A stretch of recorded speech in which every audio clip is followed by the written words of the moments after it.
السلام عليكم، مرحبا بكم معايا في فيديو جديد وفوصفه جديده. كنتمنى هذا الفيديو يلقاكم وانتم في احسن الاحوال. اليوم ان شاء الله غادي نقترح عليكم دونات بدون قلي في الاله الخاصه بالدونات، ساهلين في التحضير، تيجيو هشاشين وكيذوبوا في الفم، وصفه اللي كتستحق التجربه، كيجيو لذاذين بزاف. كنتمنى انكم تجربوهم وينالوا اعجابكم. وإلا عجبكم الفيديو كالعاده ما تنسونيش من لايكات، خليو لي تعليق ديالكم. بلا ما نطول عليكم اكثر نخليكم مع الفيديو حتى الاخير، فرجه ممتعه.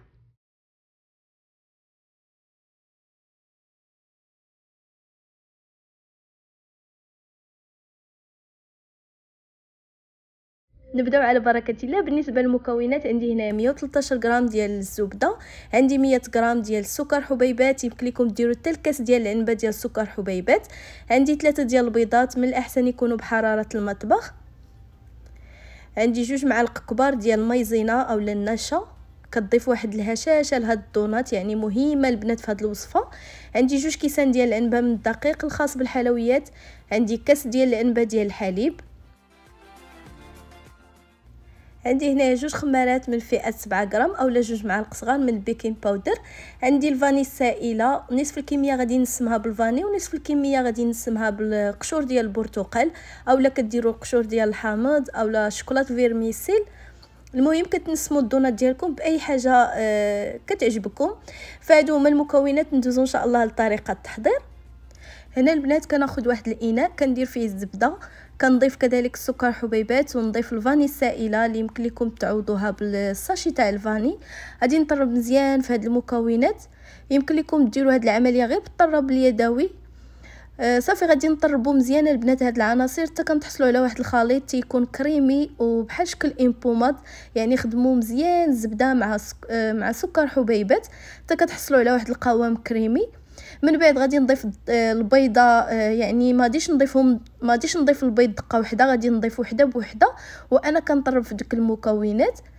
هنايا من بعد ما طربت بيضه مع داك الخليط غادي نضيف البيضه الثانيه وانا كنطرب، كنتحصلوا على واحد الخليط تيكون كريمي ومنسجم كيف كتشوفوا معايا. دابا ضفت البيضه الاخيره، غادي نطرب مزيان في هاد المكونات. صافي البنات من بعد ما طربت مزيان دوك العناصر تتضاعف الحجم ديال الخليط وتحصلت على واحد الخليط تيكون كريمي. صافي هنا من بعد ما طربت مزيان دوك المكونات غادي نحبس من الطراب وغادي نضيف 2 معالق كبار ديال النشا اولا المايزينا. غادي نخلط مزيان هاد العناصر. من بعد غادي نضيف كاس ديال العنبه ديال الدقيق، من الاحسن انكم تغربلوا الدقيق والمايزينا. غادي نضيف الكاس الاول وغادي نخلط مزيان هاد العناصر.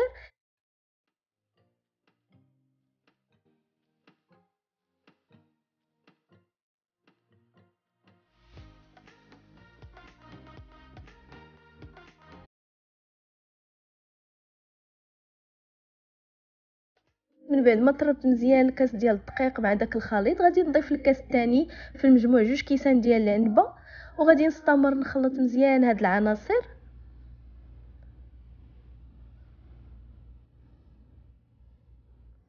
غادي نطرب مزيان في هاد المكونات حتى كندخل داك الدقيق في الخليط، غير يبان لكم صافي انسجم عندكم الخليط صافي كتحبسوا.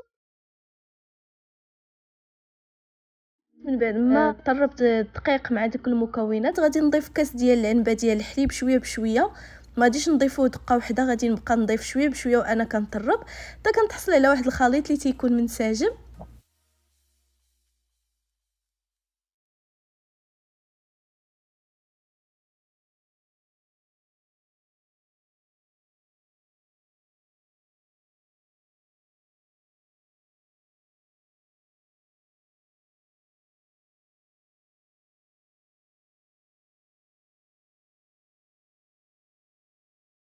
كيف كتشوفوا معايا البنات هذا هو القوام ديال الخليط ديالنا، تيجي شويه ثقيل على الكيك. اخر حاجه غنضيفها هما الخمارات، 2 خمارات من فئه 7 غرام اولا 2 معالق صغار من البيكين باودر. وهاد المره غادي نخلط غير هكا بالفوي تندخل فيه ديك الخميره. كيف كتشوفوا معايا القوام ديالو تيجي شويه ثقيل على الكيك. هنا قسمت الخليط ديالي على 2، نصف الكميه خليتها منسمه بالفاني ونصف الكميه غادي نضيف ليها القشور ديال البرتقال. غادي نخلط مزيان حتى كيتنسجم ليا نقشور ديال البرتقال مع الخليط، ثم غادي نفرغها في جيب حلواني باش هكا تيسهل عليا نوزعها. كيف كتشوفوا معايا البنات كيسهل عليكم انكم توزعوها في الاله الخاصه بالدونات، ما كتعذبكمش. هنايا سخنت الاله مزيانه البنات، من بعد غادي ندوز نفرغ فيها داك الخليط. انا ما احتاجيتش اني ندهنها لحقاش الاله اللي عندي ما كتلصقش. الا بغيتو تدهنوها بشويه ديال الزيت. غادي نفرغ الخليط كيف كتشوفوا الجيب الحلواني كيساعدنا ما يعني دغيا كتوزعوها.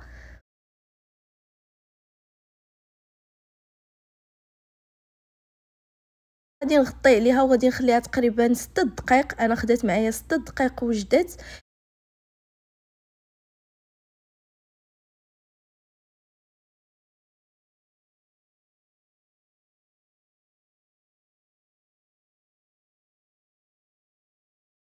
البنات من بعد ما دازت 6 دقائق حيدت دوك الدونات لحقاش صافي طابو. غادي نوزع الكميه اخرى من الدونات اللي درناهم بالفاني.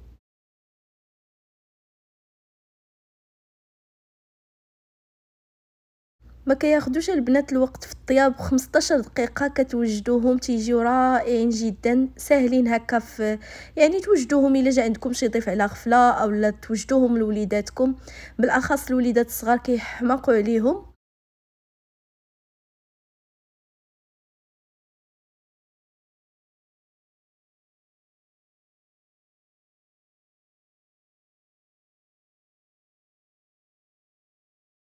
صافي البنات من بعد ما ساليت الكميه الثانيه غادي ندوز نطيب الكميه اللي تبقات ليا وندوز ان شاء الله نزينهم معكم.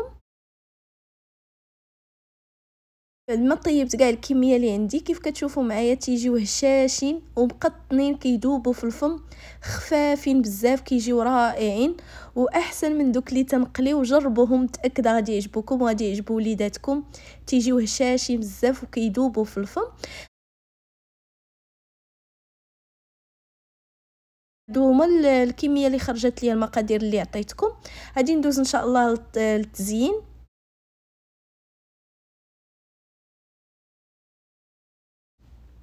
بالنسبه للتزيين هنا دوبت شوكولاط الكحل في حمام مريم. غادي نبدا نغطس فيه دوك الدونات اللي حضرت معكم. يمكن لكم تغطسوا الوجه اللي تيكون مقاد اولا الوجه يعني الجهه الاخرى. انا كنفضل كنزينهم من هذا الوجه باش تيجيو زوينين في المنظر ديالهم. وحاولوا انكم ما تغطسوهمش كاملين في الشوكولاط، يعني غير كتحطوها دغيا كتهزوها باش تيجي المنظر ديالهم زوين. بالنسبه للشكل الاخر غادي نغطسو في الشوكولاط الابيض اللي حتى هو ذوبته في حمام مريم.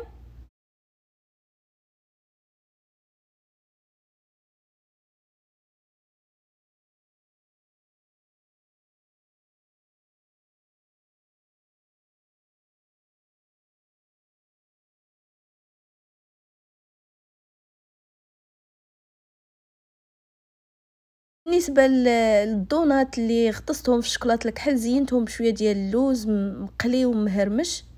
والتزيينه البنات على حسب الرغبه ديالكم، وكل اخت كتزين بالطريقه اللي بغات. وبالنسبه لكميه اخرى غادي نزينها هكا بالحبيبات الخاصه بتزيين الحلويات. بالنسبه للبنات الكميه اخرى غطستها في الشوكولاط الكحل وزينتها هكا بخطوط من الشوكولاط الابيض. غادي ندير غادي ناخذ واحد الكوردون وغادي ندير هكا خطوط بحال الشكل ديال الملفي باش تنتحصل على واحد الشكل ديال الوريضه. الطريقه راه ساهله كيف كتشوفوا معايا. غنعاود معكم واحده اخرى. هذا الشكل البنات تيجي رائع في الشكل ديالو، تيعجب الوليدات الصغار.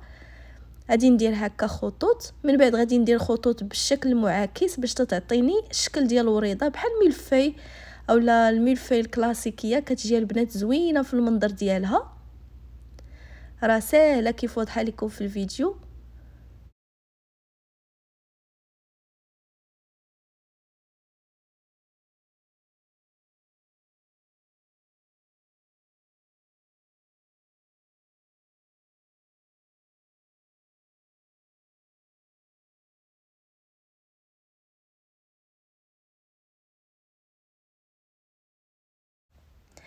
فكان هذا هو الشكل النهائي ديال الدونات اللي حضرت معكم اليوم من بعد ما كملت اليوم التزيين. تيجيو البنات رائعين لا في الشكل ديالهم ولا المذاق، كنتمنى تجربوهم، تيجيو هشاشين بزاف، كيذوبوا في الفم والمذاق ديالهم رائع جدا، بحال اللي كناخذوا على برا واحسن. جربوهم، متاكده غادي يعجبوا وليداتكم وغادي يعجبوكم حتى نتوما. كنتمنى الوصفه تاع اليوم تنال اعجابكم، وإلا عجبتكم كالعاده ما تنساونيش من لايكات، خليو لي التعليق ديالكم. شكرا بزاف على حسن المتابعه، نشوفكم ان شاء الله في فيديو جديد وفي وصفه جديده، في امان الله.